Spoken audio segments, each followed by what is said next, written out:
승리가 습관이 되는 교회, 승리가 습관이 되는 교회라는 제목으로 하나님의 말씀을 살펴보겠습니다. 원숭이 실험이라는 유명한 실험이 있습니다. 이 실험은 시대를 앞서는 미래 경영 전략이라는 책에 인용되면서 유명해졌는데요. 내용은 이런 것입니다. 4마리의 원숭이를 한 방에 넣었습니다. 그리고 긴 장대의 꼭대기에 바나나를 달아두었습니다. 배고픈 원숭이가 이 장대에 뛰어 올라가서 바나나의 손을 대려고 하는 그 순간에 천장에서 찬물이 뿌려지는 것입니다. 깜짝 놀란 원숭이는 바닥으로 떨어집니다. 나머지 원숭이들도요, 바나나를 먹기 위해서 또 올라가서 시도를 하는데 잡으려고만 하면 찬물이 쏟아지는 것입니다. 그래서 또 떨어지는 것이에요. 여러 번 계속해서 반복하더니만 어느 순간부터는 이제는 올라가지를 않는 거예요. 시도조차를 하지를 않는 것입니다. 그때 기존에 있는 4마리 중에서 한 마리를 빼고 한 마리를 새로운 신참 원숭이로 집어넣습니다. 그러면 신참 원숭이가 바나나를 보고 장대 위로 뛰어 올라가는 것이에요. 근데 그때 이미 경험했던 고참 원숭이들이 소리를 지르면서 올라가지 못하도록 막는 것입니다. 한참 이렇게 올라가려고 하면 고참들이 막고 이걸 반복하다가요, 이 신참 원숭이가 점차 올라가는 것을 시도하지 않고 멈춰버리는 것입니다. 이후에는 차례로 남아있었던 3마리의 원숭이를 교체하고 또 신참 원숭이를 집어넣고 이 과정을 계속 반복했는데 모든 원숭이들이 포기한 채로 그렇게 남아버리는 것입니다. 모든 원숭이가 다 새로운 원숭이로 교체됐거든요. 그리고 심지어는 이 찬물이 쏟아지게 했던 그런 샤워기마저 제거를 해버렸습니다. 그런데도 어떤 원숭이도 장대로 올라가려고 하지를 않는 것입니다. 문제는 이게 원숭이한테만 해당된다 그러면 좀 나은데요, 이런 현상이 우리에게도 일어나고 있다는 것입니다. 계속 우리가 무슨 시도를 하다가 잘 안 되는 거예요. 지는 거예요. 근데 반복을 계속 지는 것만 반복하다 보니까요, 지는 습관이 형성이 되어집니다. 지는 습관이 형성이 되면 무슨 일이 일어날까요? 다시 시도해야 되는 시간이 왔는데도 아예 시도하려고 하는 마음조차 일어나지 않는다는, 나는 안 된다는 거예요. 근데 문제는 어디에 있어요? 나와 똑같은 시도를 내가 아는 누군가가 시도하려고 할 때 생기는 거예요. 그 사람까지 못하도록 막고 그 사람도 시도하지 못하도록 방해를 해버린다는 거죠. 근데 이런 현상이에요, 반대에도 동일한 그런 모습으로 나타난다는 거예요. 이기는 것이 자주자주 반복이 되어지면 이기는 습관이 생겨진다고 합니다. 어떤 일을 시도해 봤더니만 잘 돼요.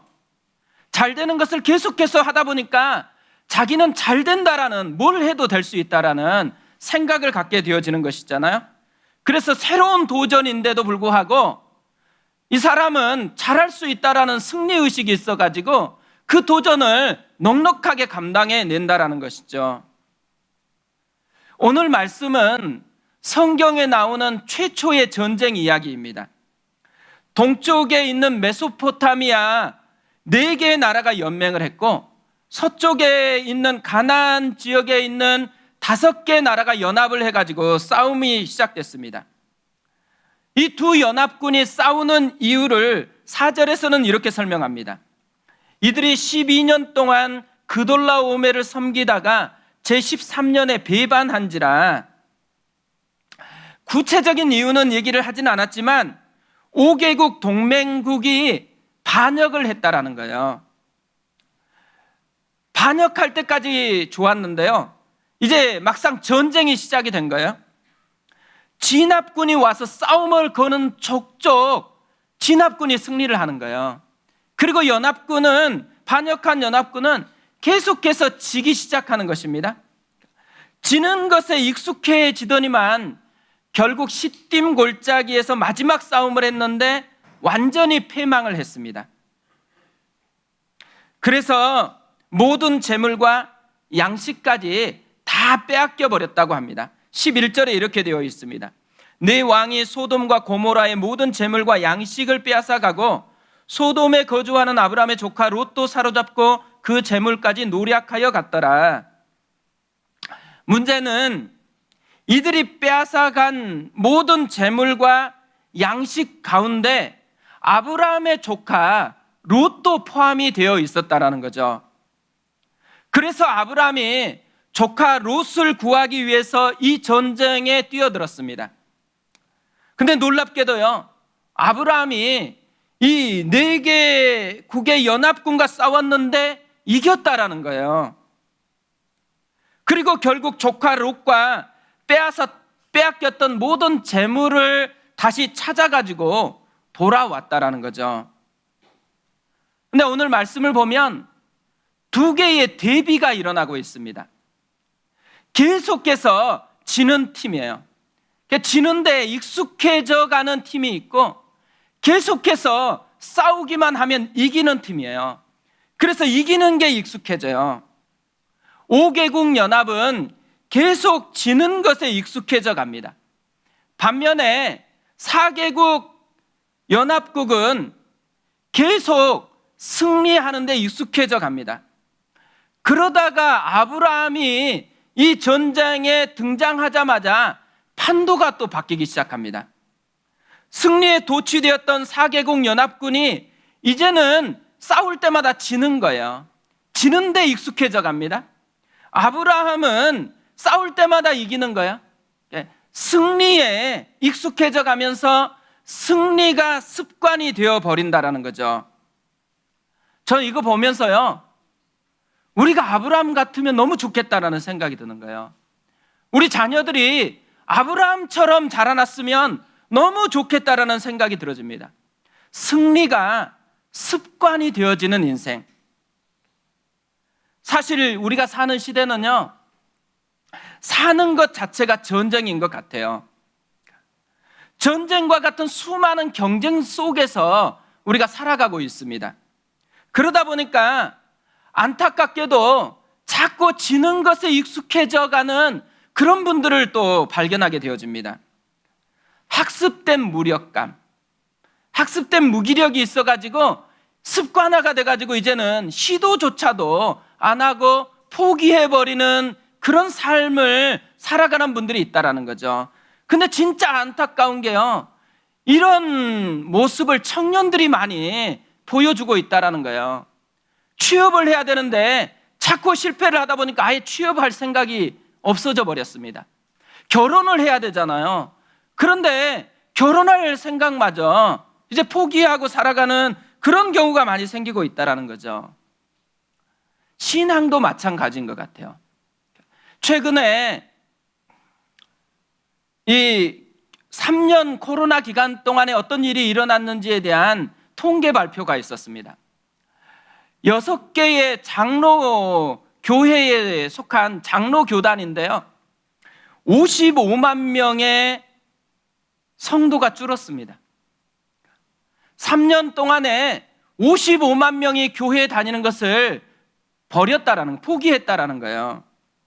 근데 왜 55만 명이나 되는 이 많은 사람들이 이전에는 분명히 교회를 다녔고 신앙생활을 할 거라고 생각했는데, 한다고 생각했는데 왜 포기했을까요?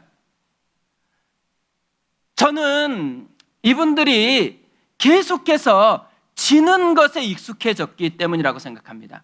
예배는 드려요. 그런데 이 예배 가운데 하나님이 나와 함께 하는 것을 맛보지를 못해요. 말씀을 읽어요.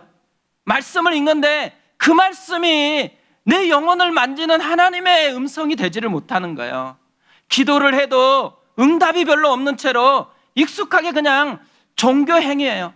불교에서 이렇게 비는 것처럼 그냥 해가는 그런 모습으로 계속 되다 보니까 이 3년이라는 코로나 시간에 멈췄잖아요. 그러니까 이제는 신앙을 포기해버리는 그런 현상으로 나아가게 되었다라는 거죠. 근데 이런 시대에요, 우리 교회는 개척이 됐어요. 이런 시대에 하나님께서 교회를 세우라고 우리에게 명하신 것이죠. 근데 저는 오늘 말씀을 준비하다가 온가족 수련회 생각이 나더라고요. 우리 온가족 수련회 얼마 안 됐는데요, 제가 온가족 수련회에서 제일 많이 했던 것 중에 하나가 뭐냐면 바라보는 것이었어요. 애들이 뛰어노는 모습을 하염없이 바라봤습니다. 한 해 한 해 바라보고, 또 먼저 와서 기다렸다 보니까 한 분 한 분 오시잖아요.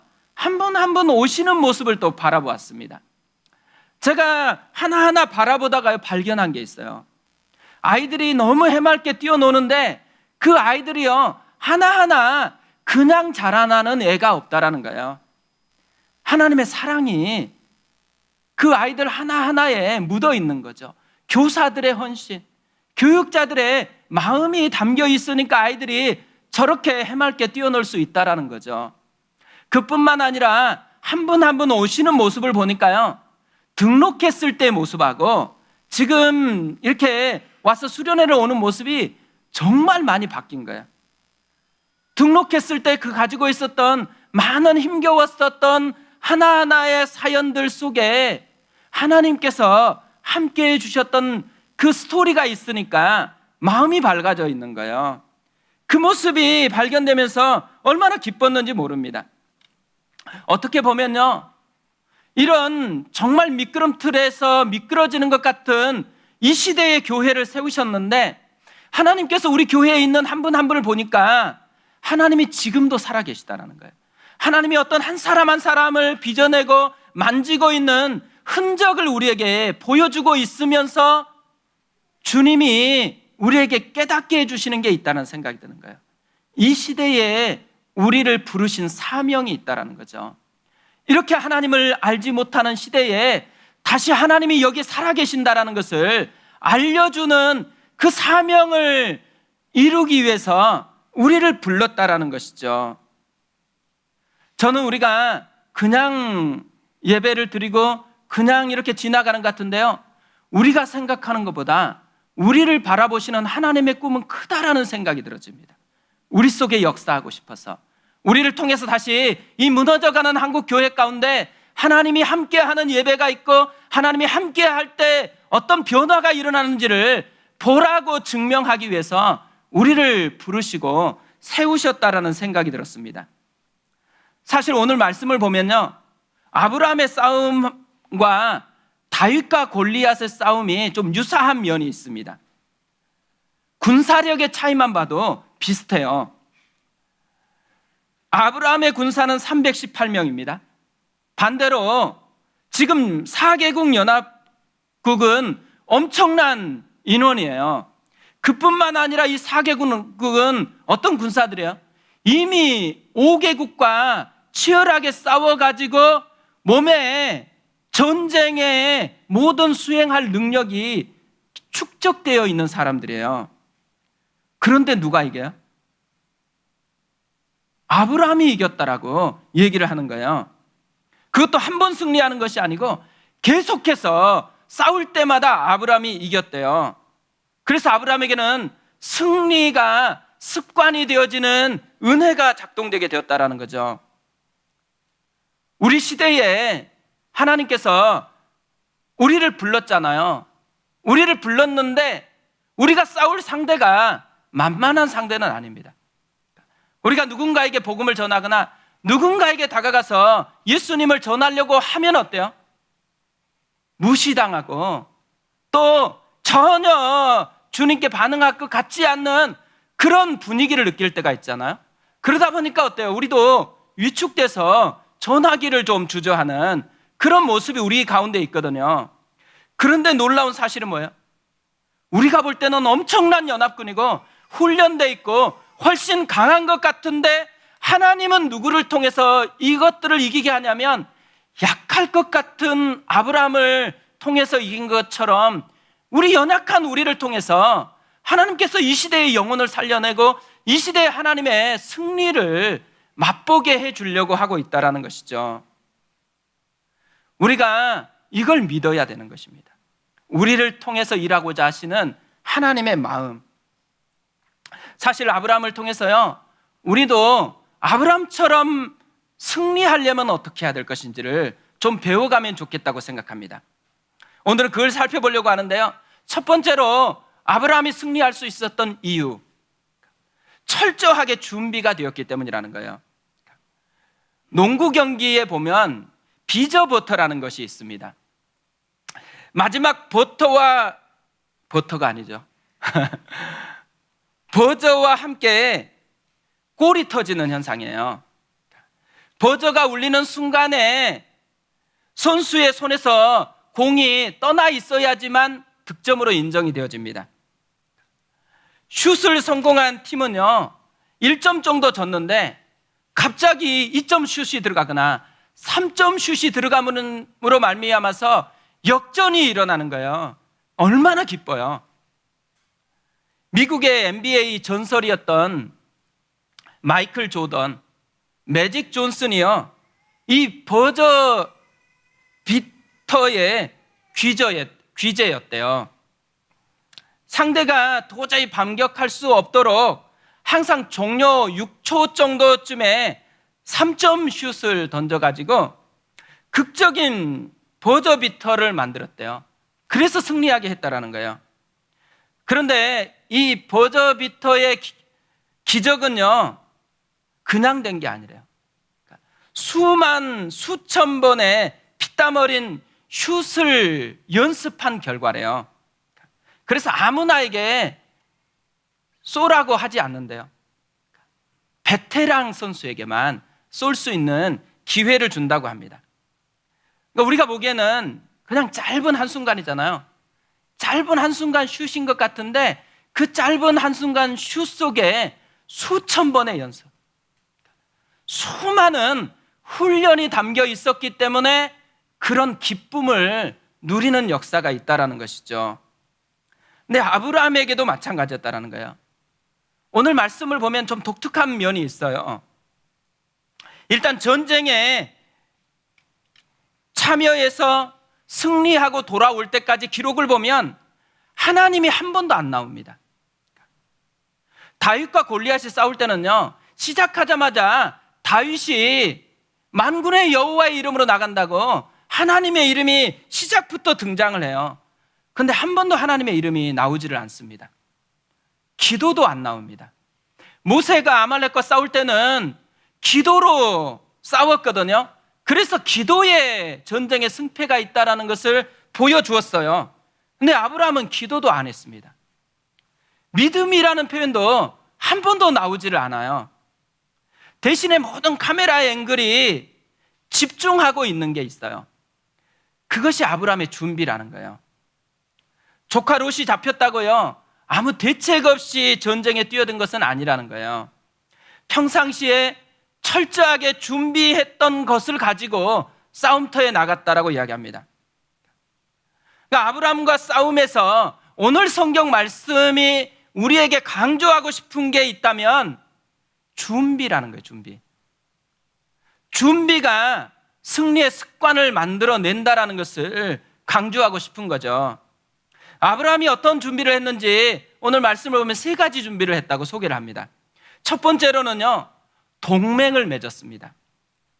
아브라함이 거주하고 있었던 다른 부족들하고 동맹을 맺었습니다. 13절에 이렇게 되어 있습니다. 도망한 자가 와서 히브리 사람 아브라함에게 알리니 그때 아브라함이 아모리 족속 마므레의 상수리 숲을 근처에 거주하였더라. 마므레는 에수골의 형제여 또 야넬의 형제라. 이들은 아브라함과 동맹한 사람이더라. 전쟁에 나가기 전에 제일 첫 번째 모습이 동맹이에요. 사람이 굉장히 소중하고 중요하다라는 것을 알려주는 거죠. 특히나 혼자보다는 함께 하는 것이 너무 중요하다라는 것을 알려주는 거죠. 이번에 특세가 있었잖아요. 세겹줄 기도를 우리가 했습니다. 근데 이야기를 들어보니까 이 세겹줄 기도가 너무 좋았다라는 거예요. 혼자 기도하지 않고 함께 기도하니까 좋았대요. 또 하나, 본인은 특별 새벽 예배를 못 참석했대요. 그 기도 못 했는데 든든했대요. 왜냐하면 두 명이 자기 위해서 기도해 주니까 그래서 고맙다고 그렇게 또 표현하더라고요. 뭘 알려줘요? 혼자보다는 함께 하는 것이 굉장히 중요하다는 것을 알려주는 거죠. 또 하나는요, 훈련 준비를 했습니다. 14절에 이렇게 되어 있습니다. 아브라함이 그의 조카가 사로잡혔음을 듣고 집에서 길리고 훈련된 자 318명을 거느리고 단까지 쫓아가서, 언제 전쟁이 터질지 모르잖아요. 그런데 집에 있었던 사람들을 아브라함은 훈련시켰다라는 거죠. 특별히 훈련됐던 318명의 사람들로 말미암아서 이 전쟁에서 이길 수 있었다라고 이야기합니다. 저는요, 우리 아이들이 이런 318명이 되었으면 좋겠습니다. 하나님께서 교회로 아이들을 그냥 보내준다고 생각하지 않습니다. 특별히 이런 시대에 아이들을 우리에게 보내주는 것은 하나님의 특별한 마음이 있다고 생각이 되어져요. 아이들이 하나님 앞에 훈련되기를 원해서, 이런 아이들이 318명과 같은 하나님의 용사가 되기를 원하시기 때문에 하나님이 우리에게 아이들을 보내줬다고 생각합니다. 그래서 지금 어린이부에서 먼저 제자 훈련을 시작했습니다. 앞으로는 유아 유치부에서도, 청소년부에서도, 대학 청년부에서도 훈련을 더 강화시키려고 합니다. 우리 아이들이 이 시대를 살아가려면 이 시대를 이길 수 있을 만큼의 훈련이 필요하기 때문에 그 훈련을 통해서 그냥 대충 해서 살아가는 인생이 아니고 318명의 용사와 같은 사람들로 세워져가는 그런 교회가 되어졌으면 좋겠습니다. 사실 우리 교회가 출발했을 때요, 새벽 예배를 드릴 것이냐 훈련에 집중할 것이냐에 고민을 했습니다. 근데 많은 이야기를 들었어요. 새벽 예배를 드리면 빨리 성장할 수 있대요. 왜냐하면 새벽 예배에 참석해 오는 사람들은 좋은 분들이잖아요. 헌신이 준비되어 있는 분들이잖아요. 그래서 이분들이 와서 또 등록을 하고 이러면은 선순환 작용이 빨리 일어난대요. 그래서 새벽 예배부터 시작하라는 이런 조언도 들었거든요. 그런데 저의 생각은 조금 달랐습니다. 저는 훈련에 집중되어지는 교회가 됐으면 좋겠다라고, 더디 가도 훈련되는 교회였으면 좋겠다고 생각을 했습니다. 그래서 첫 해부터 훈련을 시작했죠. 이번 해 스케줄을 보니까요, 오전 스케줄은 전부 다 훈련입니다. 또 저녁에도 훈련도 있습니다. 새벽에도 훈련이 있죠. 근데 문제는 그러다 보니까 신방하는데 조금 시간 내기가 어려워지는 그런 문제가 좀 생겼습니다. 그럼에도 불구하고요, 훈련을 받는 게 중요하다고 생각합니다. 훈련을 받으시는 분들은요, 책임감을 가져야 됩니다. 그냥 훈련 받으면 안 되고, 이 시대에 훈련을 하나님이 시켜주셨으니까 걸맞는 모습으로 하나님 앞에 자신을 드리는 그런 모습이 되어야 하는 것이죠. 예수님은 추수할 것은 많은데 일꾼이 적다라고 이야기합니다. 그러면서 추수하는 주인에게 일꾼을 보내달라고 기도를 하라고 우리한테 부탁을 했습니다. 이 모습을 보면요, 교회가 해야 될 일이 두 가지가 있다는 거죠. 하나는 기도하는 거예요. 하나님이 사람을 보내달라고, 일꾼을 보내달라고 기도하는 거죠. 또 하나는 뭐예요? 보내주신 일꾼이 훈련되도록, 일꾼이 진짜 일꾼이 되도록 훈련을 시키는 것을 해야 된다는 것이죠. 우리 교회가요, 이런 정말 훈련된 교회로 그렇게 세워져 가면 좋을 것 같습니다. 그리고 마지막 세 번째로는요, 전술적인 준비가 되어 있었습니다. 15절에 이렇게 되어 있습니다. 그와 그의 가신들이 나뉘어 밤에 그들을 쳐부수고 다메섹 왼편 호바까지 쫓아가. 훈련이 잘 됐다고 무대뽀로 싸운 게 아니더라고요. 밤에 기습 공격을 했습니다. 뭘 얘기해 주는 거예요? 전술적으로 준비가 되어 있었다는 것을 보여주는 거죠. 세계적인 복서였었던 존 프레이저가 이런 이야기를 했습니다. 링에 올라갈 때 복서는 이기기 위해 나가는 게 아니다. 이길 만한 실력이 있다는 것을 모든 사람에게 확인시켜 주러 나가는 것이다. 수많은 연습으로 축적된 능력이 단 몇 분의 시합에서 터져 나와 확인되는 것뿐이다. 너무 놀랍지 않아요? 우리는 싸워서 이기려고 하는 줄 알았는데 그렇지 않대요.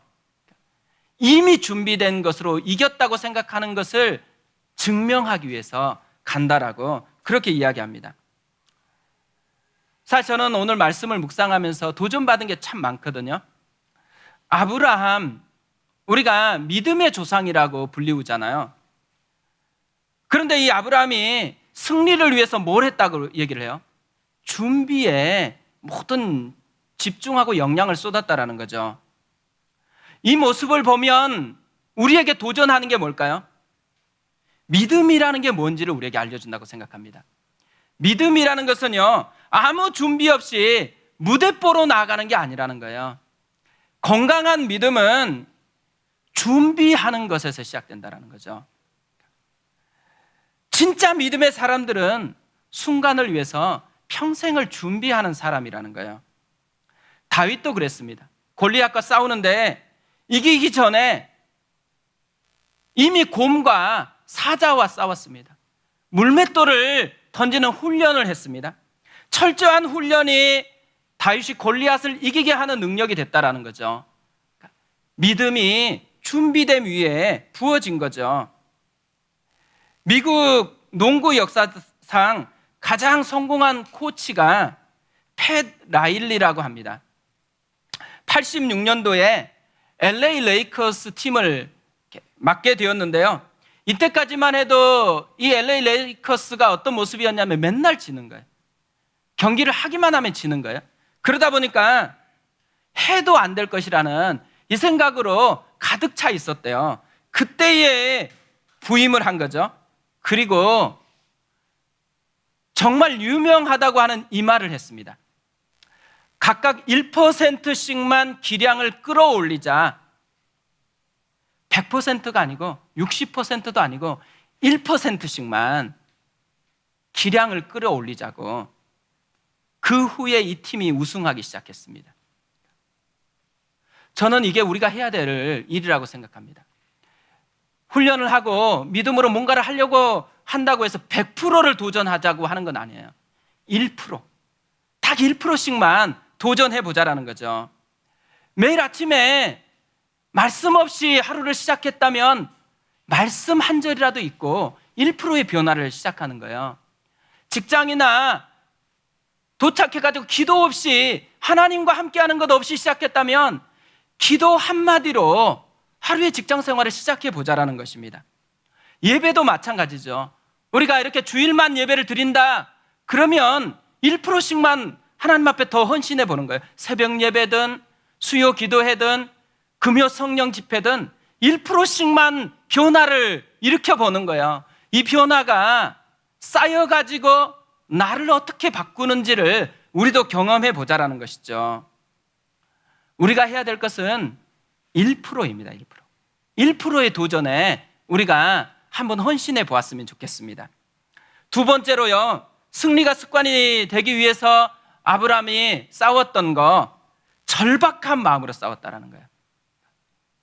승리에 도취되었던 연합군하고요, 아브라함의 가장 큰 차이가 있다면 훈련이 아니고 절박한 마음에 있었습니다.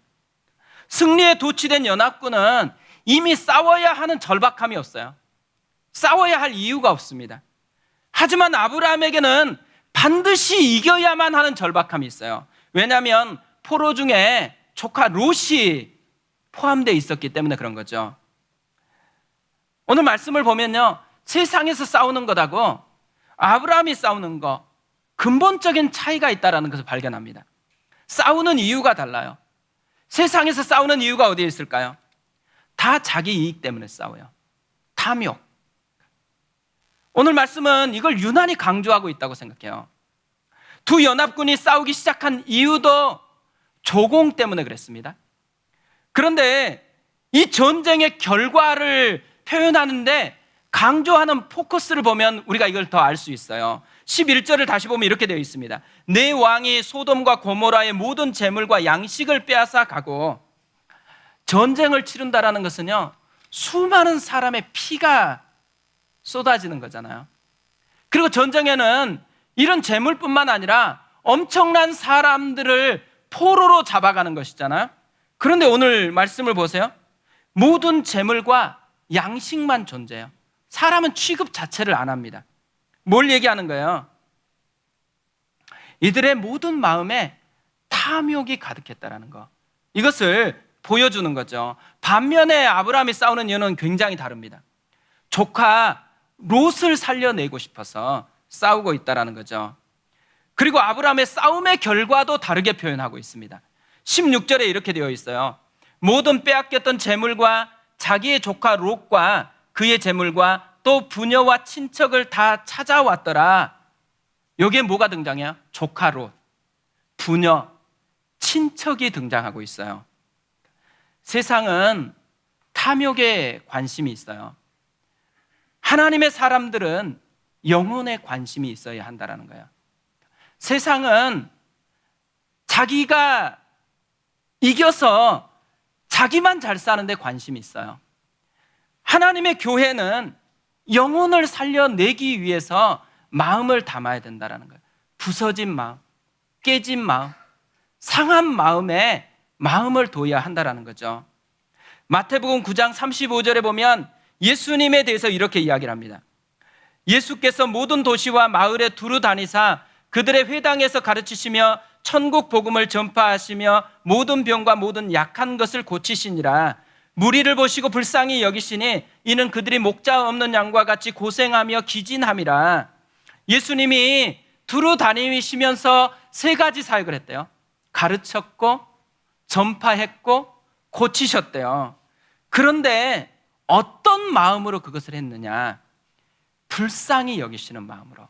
여기서 불쌍히 여기신다라는 말은요, 창자가 끊어질 것 같은 아픔을 느끼는 마음으로 했다라는 거예요. 절박한 마음을 가지고 영혼을 대했던 것이 예수님의 모습이었다라는 거죠. 우리가 새생명 축제를 앞두고 있습니다.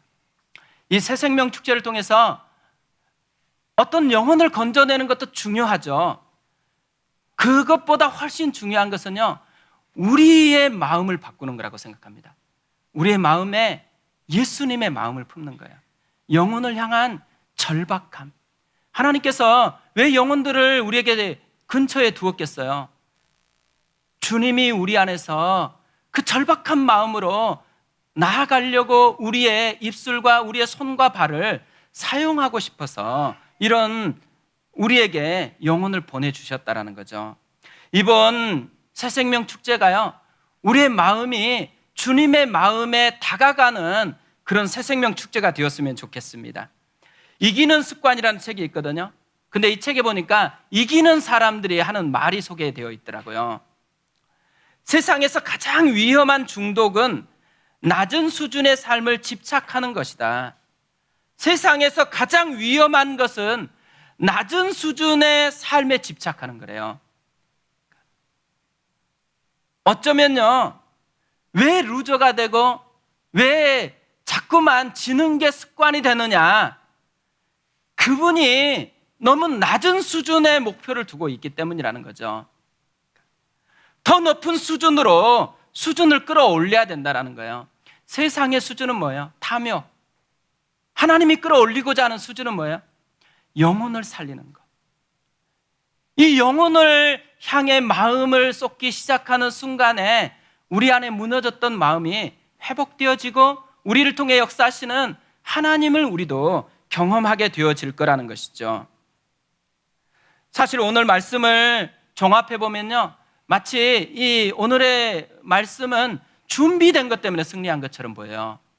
또 절박함으로 싸웠기 때문에 승리하는 것처럼 보여집니다. 하나님도 안 나오고 기도도 안 나오고 믿음도 안 나오기 때문에 훨씬 그런 것 같아요.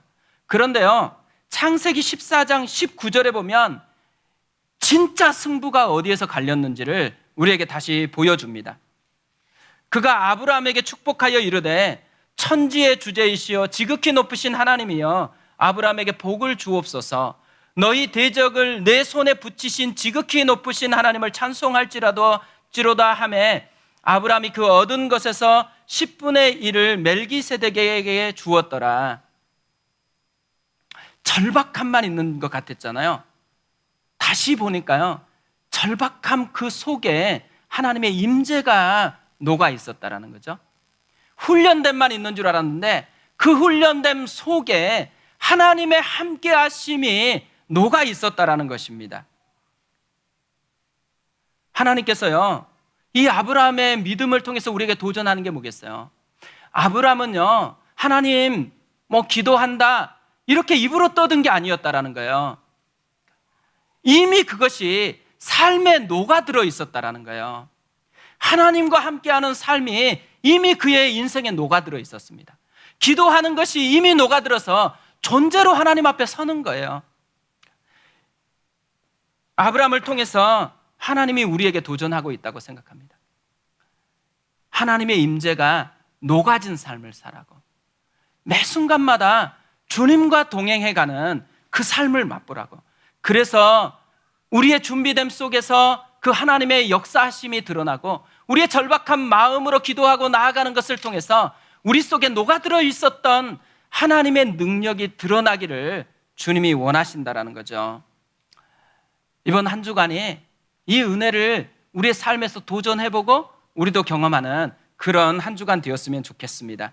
우리 그 마음을 가지고 함께 찬양하면서 하나님 앞에 또 나아가겠습니다.